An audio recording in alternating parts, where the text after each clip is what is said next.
This podcast is a quest for well-being, a quest for a meaningful life through the exploration of fundamental truth. Enlightening ideas, insights on physical, mental, and spiritual health.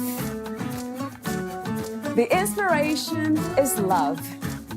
The aspiration is to awaken new ways of thinking that can lead us to a new way of being well. Welcome to Body, Mind, and Soul Healing Conversations.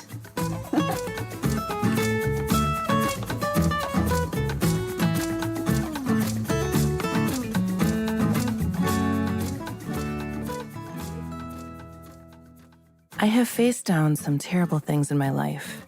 I've had doctors make mistakes that almost killed me. I've been in the ICU of the world's scariest hospitals. I've had traumatic surgeries and procedures performed on me under emergency conditions. People less sick than me have died right next to me. And if I'm still alive, there must be a reason. I want to use the life I've been given as a way to help others. I let the losses teach me what they needed to teach me. Even if I was thrown under the wave, I learned how to stand up, to recover over and over again, and to survive. I pulled from my faith and my grit, and in the middle of all of it, a soul grew. It made me strong. I began to thrive. I developed an immense capacity to endure hard times. I understood suffering as much as a white middle-aged American woman can understand suffering. Suffering became a companion and a teacher. I learned a lot about myself and the world, about my family, my faith, my priorities, and my values. After everything I experienced, I realized that other people experience similar loss, heartbreak, and dysfunction with no effective coping mechanisms. I wanted to help, says Cindy. Valeria Teles interviews Cindy Finch, the author of the Amazon bestseller, When Grief is Good, Turning Your Greatest Loss into Your Biggest Lesson. Cindy Finch is also a licensed clinical social worker, LCSW, therapist, coach who specializes in helping people through their darkest times. Cindy trained at the Mayo Clinic and has been featured in the Los Angeles Times, HuffPost, and Cure magazine. A survivor of traumatic life events, Cindy writes and works from lived experiences. She's helped thousands of people through their suffering, encouraging them to move forward and keep enduring to come out invincible. Meet Cindy at cindyfinch.com. Here's the interview with Cindy Finch.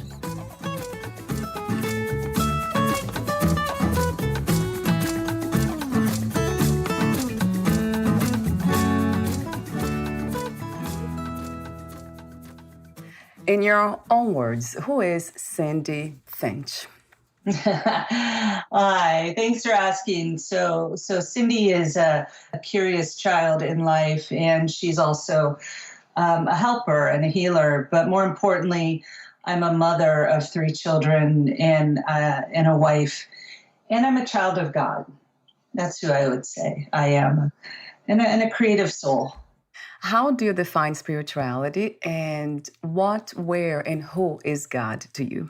If only one person had the definition on that, wouldn't that make life simpler? True. Yeah. How do I define spirituality? It's the connection of myself to something bigger, the universe, the eternal being. Spirituality is something where I'm able to get outside of myself and see myself in proper perspective. And so being in nature, sitting on the edge of the ocean, being in the forest, these things are far bigger, and we're here long before we were and will be long after. And it just helps us to see life in its proper size, that, we're not that long on this earth, and it's important for us to be and do things that honor it. And who's God? I wish I could answer that, because the more I try to figure that out, the less I understand, and the more mysterious the idea of God is to me. I grew up in the Christian faith tradition, And the more life has gone on, the more I realize that God is so much bigger than the religious boxes that we want to put God into. And so I guess I'm still figuring that out, who God is. But I certainly can tell you that God tethers me to something bigger than myself, and that my sensation of being held in bigger hands and being guided, and that there's a plan at work, is what has the themes that have repeated themselves continually in my life. And that makes me feel secure and safe. And would you call that a belief or trust or faith? They might be the same thing, right, Cindy? I think I think that the different aspects of the same, like two sides of the same coin. You know, when I trust, I have to believe on some level. And when I'm believing, there has to be faith even in there. I mean, there's a scripture in the Bible that says, I believe, but help my unbelief. You know, it's like both at the same time. Another question I have for you related to the idea of God, of a higher being or divine force, as I usually say, is that connected to the human experience in the sense of coming here to learn lessons from our challenges? And are we assigned the challenges that we go through in life in order to learn those lessons? Oh, so you're asking the easy questions today. Yes, Cindy, right. Yeah. Are we assigned those challenges? Possibly. I think when I look at a worldview, like I stated a few minutes ago, like I believe there's a bigger plan at work, then I would have to say yes. I think we are assigned those challenges, but they're not for the purpose of the challenge. The purpose is so that I can grow and fulfill my work on this earth. And so, like any training for a job, when you go through new employee training, you have to be trained in the ways of your employer and the company. And so those things alter me and those things challenge me, but ultimately I grow. Also, the trash delivery person is here in the background. So life being life, Cindy. That's right. We That's right. can't We'll just change go with it. those things. Absolutely. The question I have is, what is your vision for that? Is there a destination for that fulfillment? Is that what you're doing today, or there is something bigger that you envision? You know, I like this quote, and it says that a rising tide raises all ships. And when I think about the balance of good and evil in the world, and hurt and pain versus love, and, you know, honestly, those things kind of coexist alongside each other. So if I were to look at a purpose in life or work, it, to me, would be reversing the works of evil and darkness and pain and things like that. And there's a Hebrew phrase that I'm probably going to pronounce it wrong, but it's tikkun olam, which means to heal the world or restore the world. And in my own faith tradition, that world is healed and restored through Christ. In other faith traditions, you know, those stories are rolled out a little different way, but restoring us and bringing us back to God or to the divine is ultimately the purpose of the work. And when I'm mired in pain, and when I'm cut off from the reality of God's love or the universe's love for me, then I can't function from that love because I'm just attuned to my pain.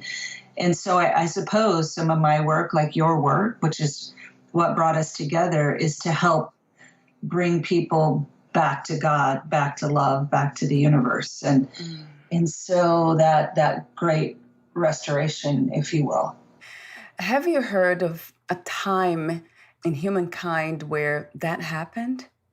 That we were in harmony and living unconditional love? I think if you look at each human person as a universe within themselves, if there's a time when there's peace in me, and there's time when my suffering ceases, and when the darkness is dispelled and I'm fully in God's love, then that's a microcosm, if you will. That's a small expression toward that.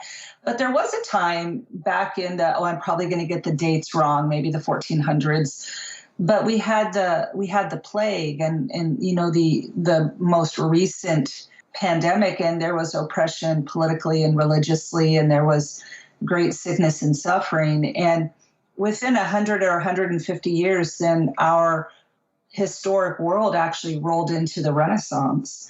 And so there was this great darkness that gave way to light and to creativity. And so I think of those things episodically through history.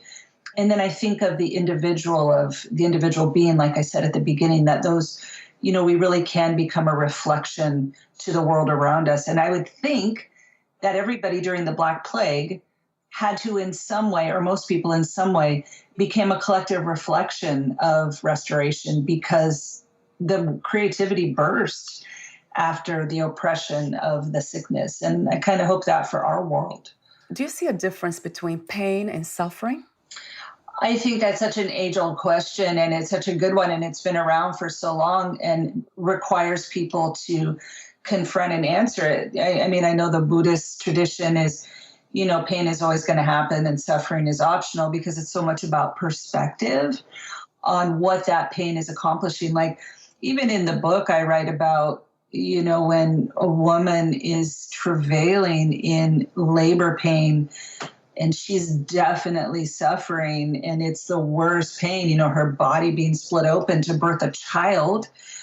There is so much pain and suffering in that, probably the worst pain a person can imagine. And yet women go on to have more children because of the beauty that comes from that process. And the beauty itself becomes a medication or a numbing agent against remembering the pain, because what you get for it is so powerful. And so I think, semantics, pain and suffering, geez, I don't want either of those things. And I will say, no pain, no gain in so many ways. Like, most people I know who haven't gone through pain and suffering of some kind, I don't know how this is going to sound to our listeners, but often those people are shallow. They're not highly, they're kind of shallow. Valeria, they're not people who can think deeply and really come from a place of knowing. They might be able to theorize, but they don't know deep in their soul with conviction and experience. Yeah, that resonates true to me. I have seen that around me with my family members. Hopefully they're not going to listen to this episode, not all of them. And I also have seen people who have been through lots of pain, like it's inevitable not to go through pain, being a human body.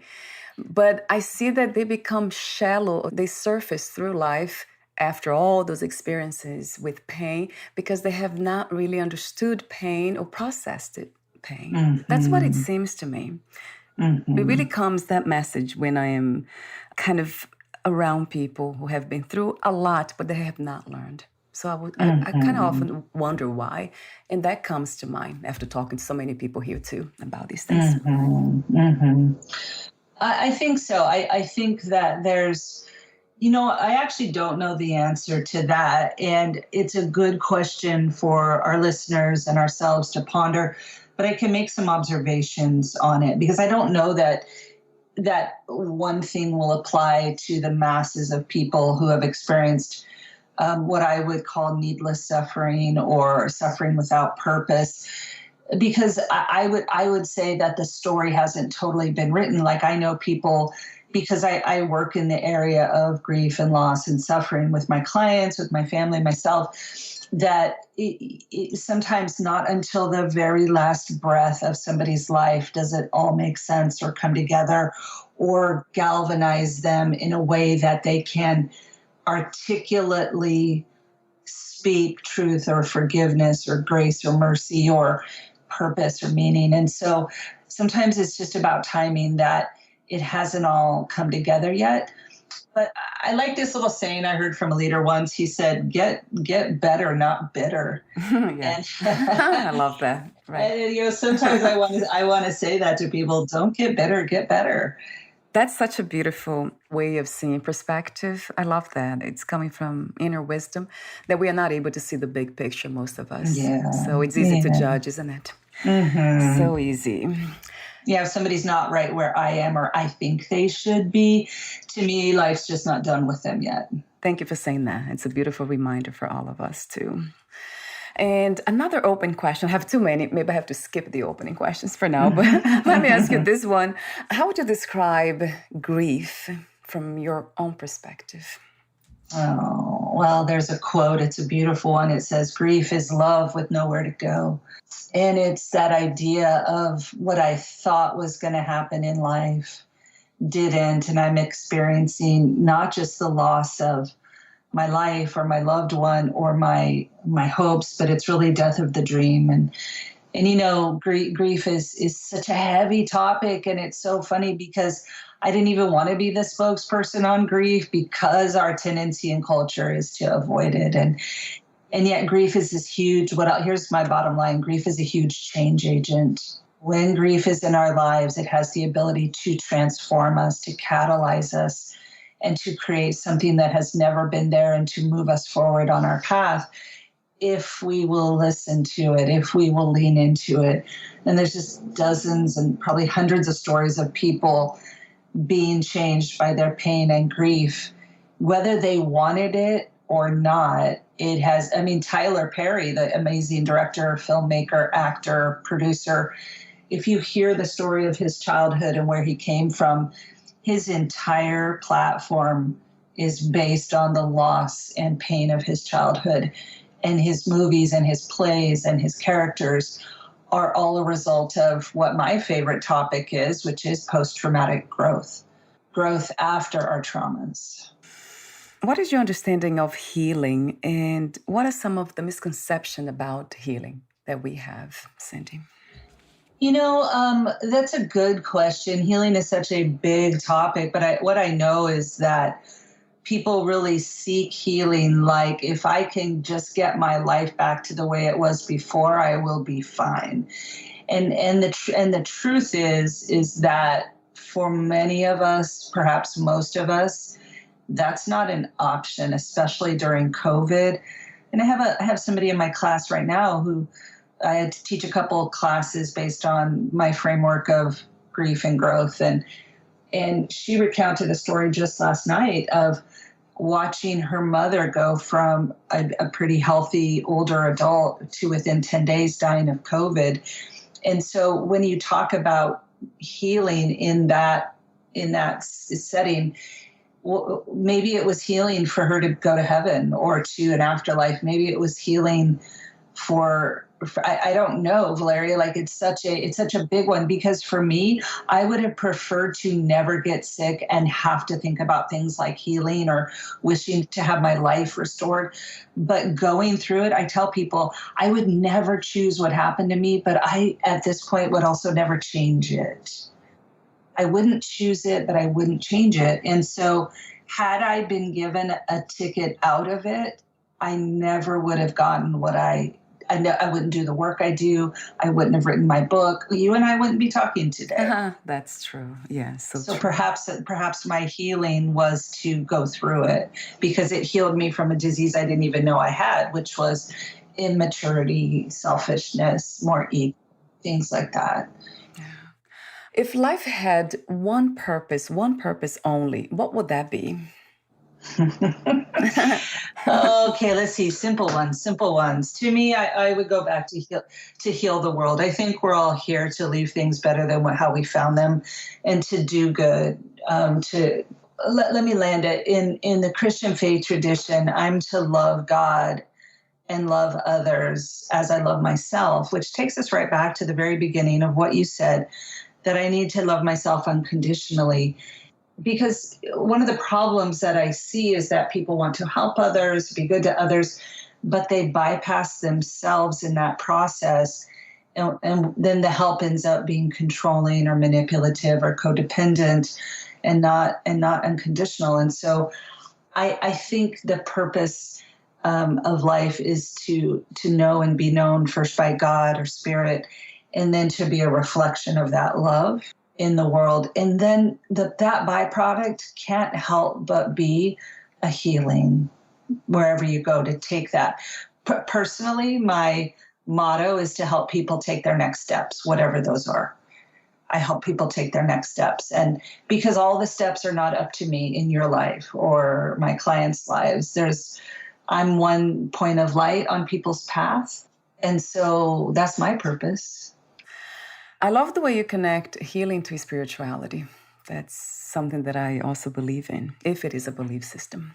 Mhm. So you wrote the book, When Grief is Good, turning your greatest loss into your biggest lesson. Talk to me for a moment, Cindy, about the main inspiration and intention of writing this book. Well, I'll have to tell you a story because I think it speaks to it. So I have a mentor, Lori Jean Glass, who I really admire. She said, "Gosh, you really need to write a book. There's so much that's gone on, that's happened in your life." And I said, "Okay, great. I'm going to write it about bravery, and I'm going to write it about courage, and I'm going to write it about overcoming and about post-traumatic growth." And she said, "Well, hold on. Like those things eventually happened for you, courage and bravery and overcoming, but that's not where you started. And there's a lot of darkness and a lot of dark energy and a lot of grief in your story.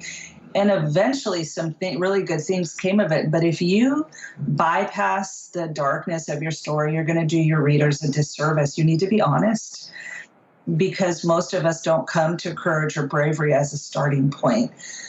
We have to really go through a very dark night of the soul, and then maybe we can scratch and claw our way to some shred of light. And so she said, literally, you will do your readers a disservice if you don't write the truth. And the truth is that grief was a catalyst for me, and I had far more of it than I cared to. But along the way, I was able to figure out, like, feel my way along in the dark and go like, okay, like, what do I do now? What about next? And of course that came from reading books and sitting with good mentors and praying and a lot of failure. And so that's why I wrote this book, because when I was going through the different ordeals that I talk about in the book, I didn't have a guide. And I had, so the elements of my faith, like the Bible, I had gatherings, I had spiritual leaders, I had prayer, but I didn't have a systematic way to know how to do what I needed to do. And it was only on reflection in the rearview mirror of life that I went, oh, okay, so when I had to struggle with my belief system, because my belief system could not keep pace with my reality, then I had to amend my beliefs. So that's where I write the chapter on resetting our expectations. So it's a reflective like guide. It's a roadmap for what I wish I would have had. You are a licensed clinical social worker, therapist, coach. So talk to me about the purpose of this work of being a therapist and a coach, and how do listeners find you if they wanted to meet you? Would it be in person, online, groups? Well, I can meet people various ways, but cindyfinch.com is my website. I do one-to-one work on Skype or in person, Southern California. And then I lead online classes, but my favorite thing I'm working on right now are retreats. So people can come and work with myself and a little team over a 5-day deep dive into their storyline to work through the difficult parts and the parts where they're stuck and the loss and the traumas. And I'm really loving that right now. That's at a place called the Glass House in Northern California. And so I suppose if people want to interact with me, I would love to meet you and let's work together in some way. But I also have a lot of blogs out there if people just kind of want to do a lot of self-study and education for themselves so that they can grow, because that's what I did when I was struggling. I became an avid reader. I couldn't get enough of healing information. So I've tried to make that available to people in the book and on my blogs. I would love to for you to talk to me about the poem On That Shore. What was the inspiration to write that poem? So to write that poem, first of all, that's my favorite writing I've ever done. And I've written for the LA Times and Huffington Post, and I have a book. But that particular poem here, let me give you the setup. I was in a wheelchair first of all, in the outside of a hospital in the little courtyard where you could go for like an hour a day.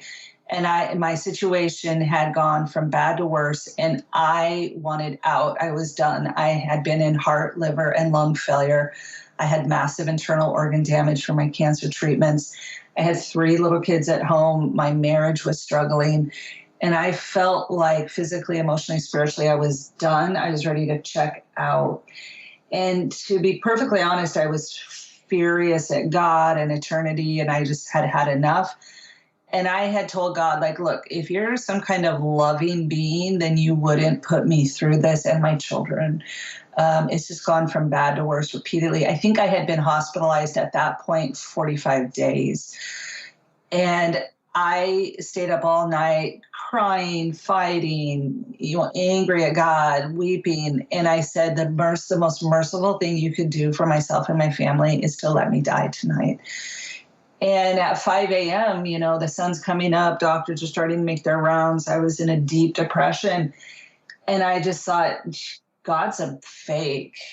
God's a fake. This is not real. And I was so furious. But then I had this little awareness just like on the edges of my mind that said, okay, but had he answered your prayer and you would have died, you didn't actually write down a step-by-step for your kids, like of what was going to happen and what they could expect, because my children were really polarized by my pain and my problems. And it was just a kind of a hot mess, to be honest. And I mean, my daughter, I remember we made a plan, if you can imagine this, what would happen when I died so she could know step by step. Like, that's so disturbing, right? She wanted to know who's going to cook, who's going to cut the boys' hair, her little brothers, who's going to take me to school. So she has so much anxiety. And so I said, oh my gosh, I can't have died last night. Maybe this next night I'll die.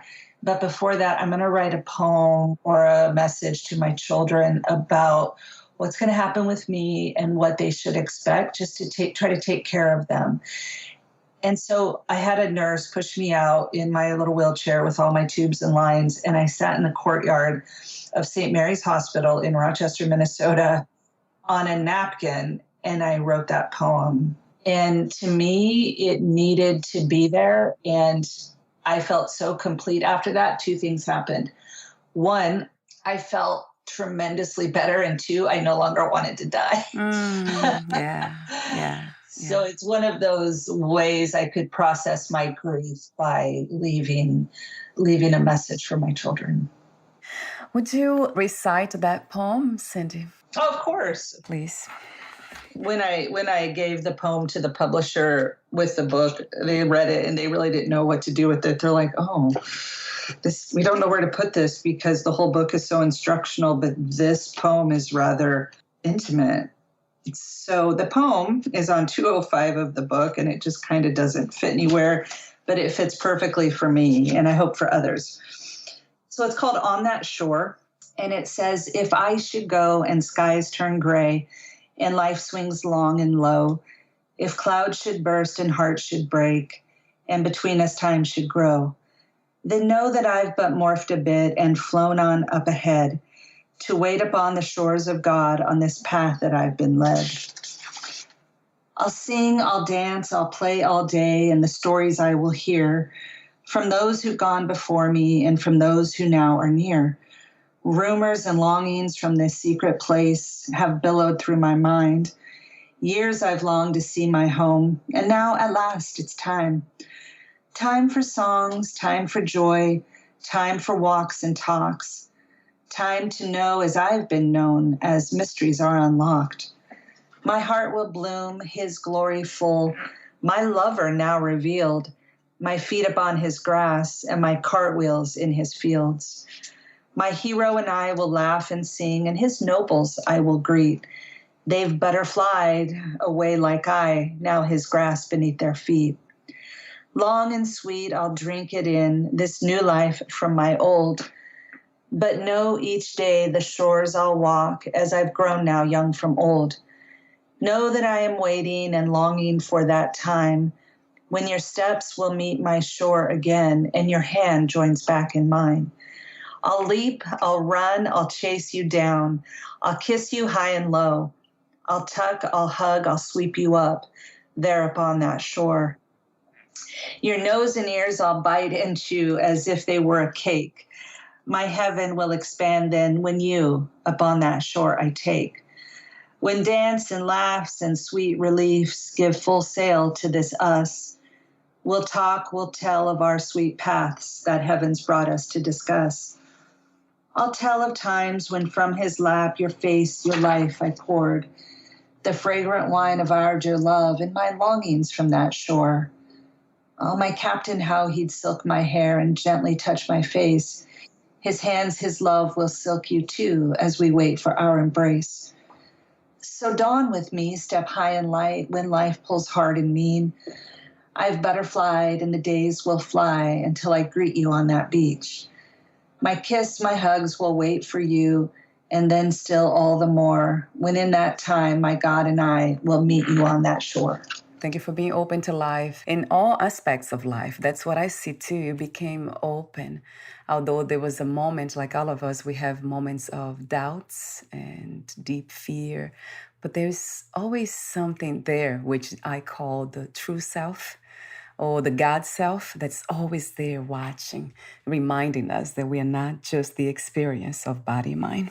That's right. From your perspective, how can we prepare for the end of life? I have now in my family my husband's mother. She's in the end of her life. I see how challenging it is for all of us to have conversations about this kind of conversations. It's really a challenge. Well, our culture is so death averse, right? We want healing, we want medicines, we want intervention, we want to live forever. And I think the biggest thing I would say about getting ready for end of life is to do your work. And because here's why, because the family that you have grown, or your mother-in-law, or my mother-in-law, you want to leave them in the best possible state. And the way that we do that is by having peace, by having blessing, by allowing, things to happen and for people to be okay. So let me give you an example. I have a client who's 86, and she expressly, specifically came in to do the work at the end of life. And the importance of what she is focused on is being a blessing to her children and allowing them now to give back to her what she has been pouring into them for 55 or 60 years. And she's going to write a book where each chapter is focused on one of her 7 children, to just talk about how much she loves them, what a good job they've done, and what she sees about them that's special. And so when we die, the least amount of trauma that can happen in the dying, the handing off, the transition, the money, all of that, the least amount of trauma and drama that we can produce, the better our families will do after we're gone. I watch traumatized, angry, unhappy, vicious people, and what they do is they leave a legacy of pain with unforgiveness, bitterness, judgment. So my battle cry for people is leave in love. Leave in love. Stop the resentment. Find a way to resolve it, to make it work, to get to a peaceful place.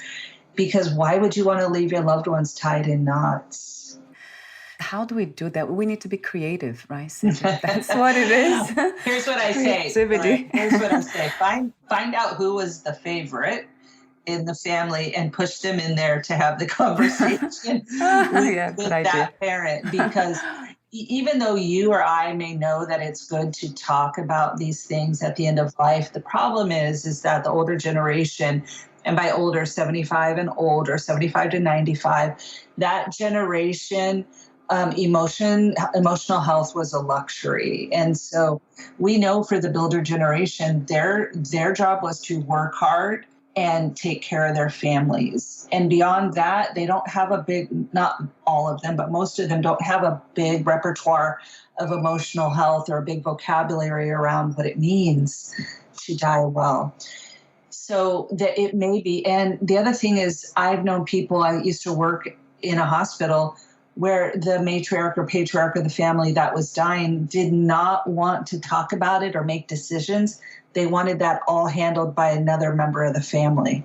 They didn't even want to know the diagnosis. It all needs to be handled somewhere else. So I would say if two family members or more can come together and make their own contingency plan and allow that parent to be in their place, which can often be immature, childlike, withholding, I don't know what your situation is, but that if two people, like-minded people, can get on the same page, they can actually be quasi-leaders of what's going to happen, even without mom or dad or older person chiming in much, because they may not want to or know how. I would love to talk to you for a moment about chapter 9, living with honor after your loss. That chapter, it's about post-traumatic growth. You write, when we go through the grieving process and meet it all the way to the best of our ability, it can transform us. Talk to me about something that caught my attention was the micro-grieving. It kind of made me think about microdosing, which is very different. It's a different conversation. Oh, I know. I think micro-grieving is about showing up for the grief process and not avoiding it, but also realizing I don't have to go fully into the deep, dark belly of pain, because the number one thing I hear from people who get complicated grief that they have avoided for years and years and years, and it's become a physical illness or an addiction or a broken relationship, like that's how it's manifesting itself when we have these, how should I say, constipated emotions, is that they're afraid that if they go into it, it's never going to stop. And so I like to recommend that people do some bit of something. And me writing that poem was a micro-grieving practice. You know, me sitting and going through old pictures of my beloved and remembering beautiful things I liked about them is a small little grief. But also in, I think, chapter 3 or 4, I talk about my cry closet, where I have specifically set out my closet as a birthing place for emotions. I go in and say, tonight at 6, I'm going to cry. And at 6:30, I'm going to come out and I'm going to take a hot bath and be good to myself. And then tomorrow's a new day. And so I think it's the intentionality and the specificity of saying this person or this thing meant something big to me. And this is how I move with that loss so that I can honor it and grow from it. Yeah. So it takes courage, doesn't it? And trust too. Yeah. Yes. Trust and courage. And some skill, because a lot of us aren't taught how to work with heavy emotions, grief, loss, disappointment. So we go to the bar, we drink. Yeah. Right. That's how we work with it.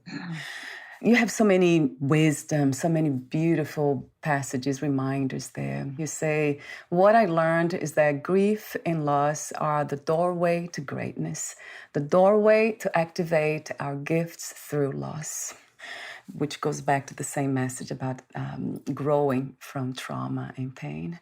Mm-hmm. And then you have also a beautiful message on self-preservation. That's chapter 3 that you just mentioned, the cry closet. It's part of that.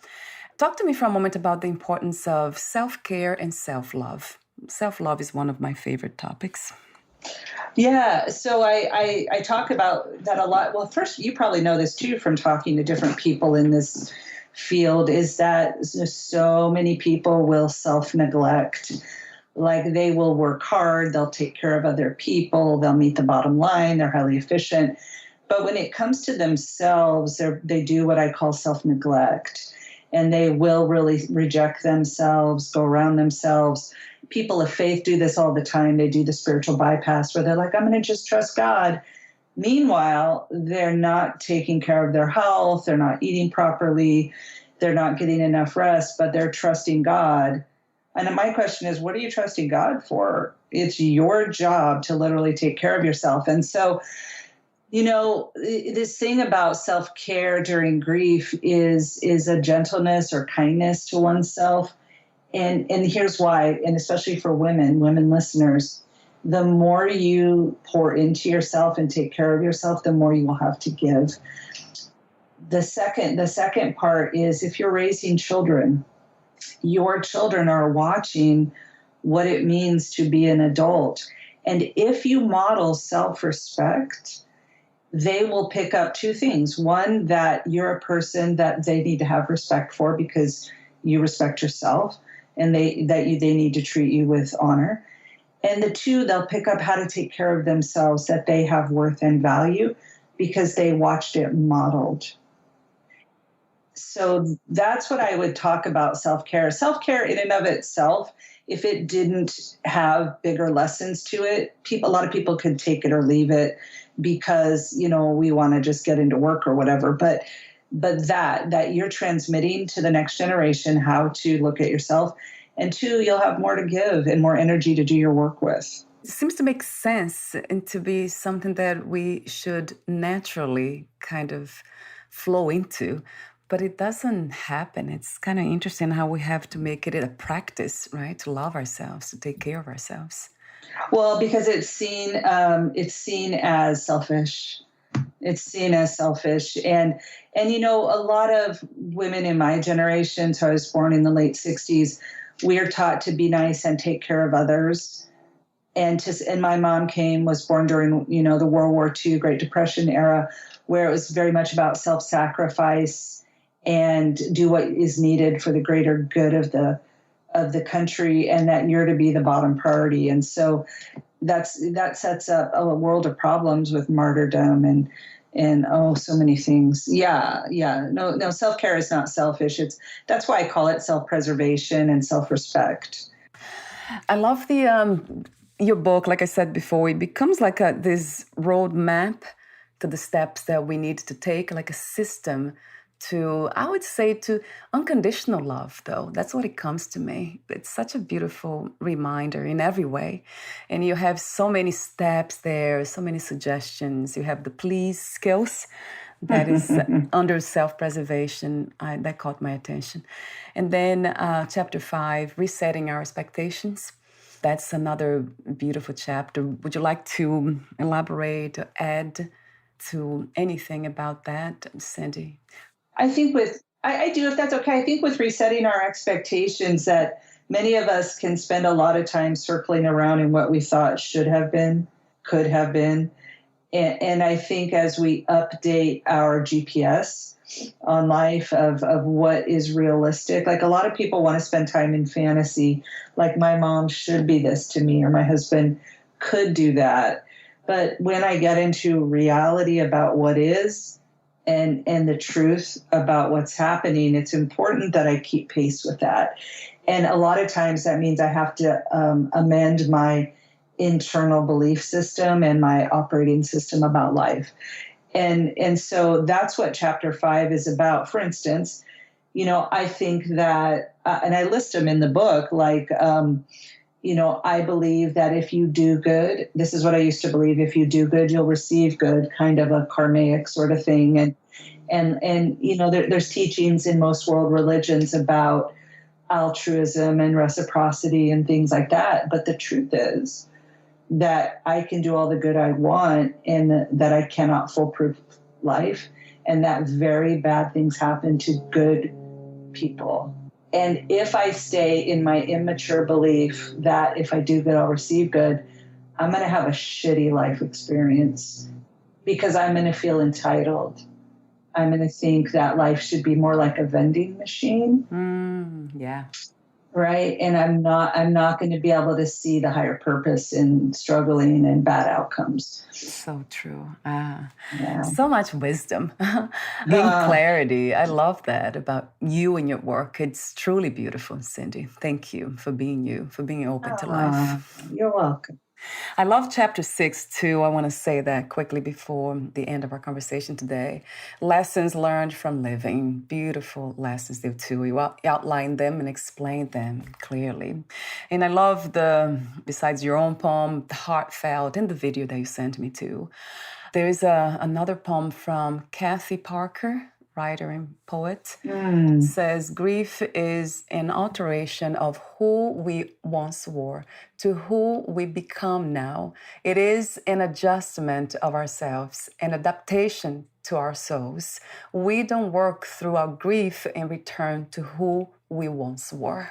That's right. It goes back to this idea, the concept of growth and evolution. So everything's happening. It seems life is showing us something. It's bringing us to this elevated space of clarity, but we need to be open in order to see them through challenges because they often occur through challenges. That's kind of interesting to realize too. As through suffering and pain, we become a lot more open to these profound lessons and insights. Well, we do. I tell people that grief is the birthplace of empathy because it's not until I go through my particular loss that I'm able to really understand what somebody else faces. But I'll tell you what, most people I know who've lost a child or had cancer or a very catastrophic event, when they meet another person who's gone through that, right away they are riveted to that person's story and they have a deep understanding usually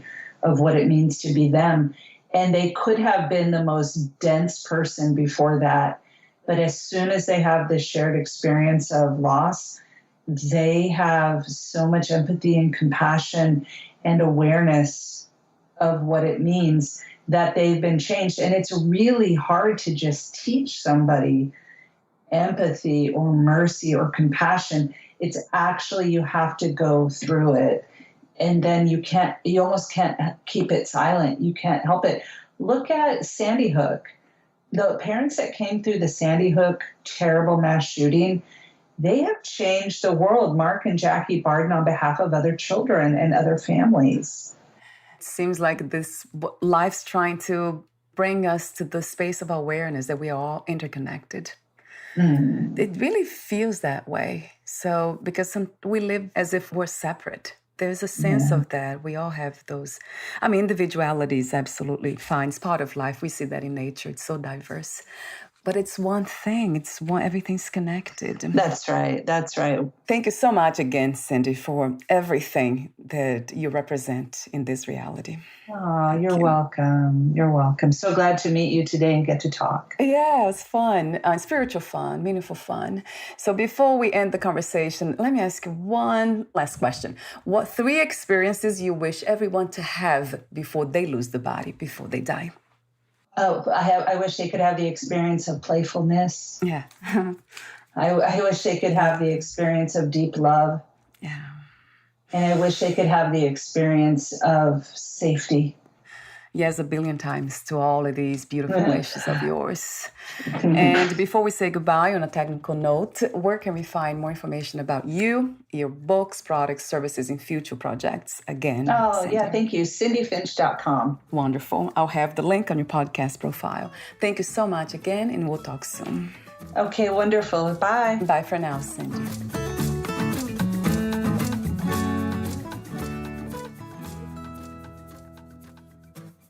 Thank you for listening. To learn more about Cindy Finch and her work, please visit cindyfinch.com.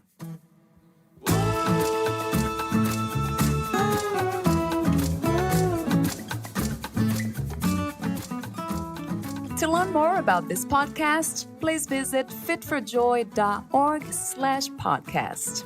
Thank you again for listening, and bye for now.